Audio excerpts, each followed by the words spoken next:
Hello, everyone. Good day and welcome to our channel. Today's video is going to be about fatal and viral infectious dengue virus. Dengue is transmitted to humans primarily through the bites of infected mosquitoes, and it belongs to the family Flaviviridae and Aedes mosquitoes, particularly Aedes aegypti and Aedes albopictus. These mosquitoes are most active during the daytime, particularly around dawn and dusk. The virus has 4 distinct serotypes, Den 1, Den 2, Den 3, and Den 4, all of which can cause the disease. When an Aedes mosquito bites a person infected with the dengue virus, it ingests the virus along with the blood meal. The virus then replicates within the mosquito's body, infecting its salivary glands. Subsequent bites from the infected mosquito can then transmit the virus to other individuals. Dengue fever can also be transmitted through blood transfusion, organ transplantation, or from an infected mother to her newborn during childbirth, although these modes of transmission are relatively rare. The symptoms of dengue fever typically appear 4 to 10 days after being bitten by an infected mosquito. They can vary in severity and may include high fever. Dengue fever usually begins with a sudden onset of high fever, often reaching temperatures of 104 degrees F, 40 degrees C, or higher. Severe headache, intense headache, commonly located behind the eyes. Muscle and joint pain, severe muscle and joint pain, which is why dengue fever is often referred to as breakbone fever. Fatigue, extreme fatigue and weakness. Nausea and vomiting. Nausea, vomiting, and loss of appetite are common symptoms. Skin rash. A rash may develop 2 to 5 days after the onset of fever, starting on the arms and legs and spreading to the trunk. Mild bleeding. Some individuals may experience mild bleeding from the nose or gums, easy bruising, or the appearance of small red or purple spots under the skin, known as petechiae.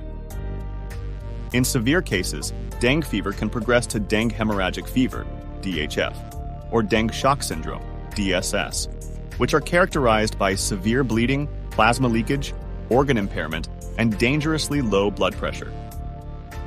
These complications can be life-threatening if not promptly treated.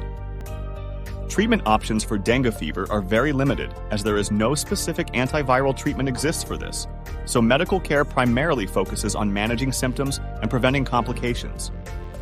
Treatment options include fluid replacement.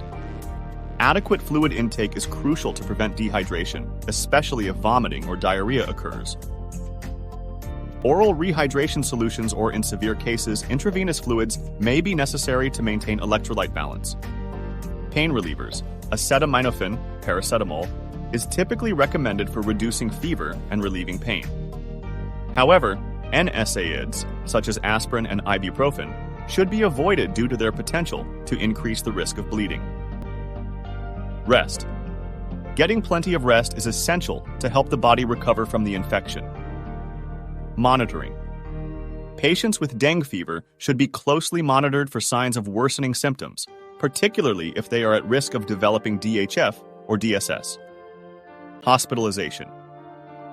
Severe cases of dengue fever, especially those progressing to DHF or DSS, may require hospitalization for intensive care and monitoring. There is an old saying that prevention is better than cure. Hence, this aspect cannot be neglected. Prevention of dengue fever primarily involves controlling mosquito populations and reducing exposure to mosquito bites. This can be achieved through measures such as A. Using insect repellents containing DEET, picaridin, or oil of lemon eucalyptus. B. Wearing long-sleeved shirts, long pants, socks, and shoes to cover exposed skin. C. Using mosquito nets or screens on windows and doors, especially during peak mosquito activity times. D. Removing standing water sources around homes and communities to eliminate mosquito breeding sites. E. Implementing vector control measures, such as larviciding and insecticide spraying in areas with high mosquito populations. Efforts to develop vaccines against dengue virus are ongoing, with some vaccines already available in certain countries.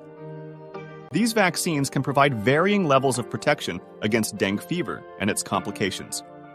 However, vaccination strategies may differ depending on factors such as age, previous dengue exposure, and circulating virus serotypes. In summary, dengue fever is a significant public health concern in many parts of the world, particularly in tropical and subtropical regions. Understanding its causes, symptoms, treatment options, and preventive measures is crucial for effective management and control of the disease. Please like the video and subscribe the channel if the purpose is served.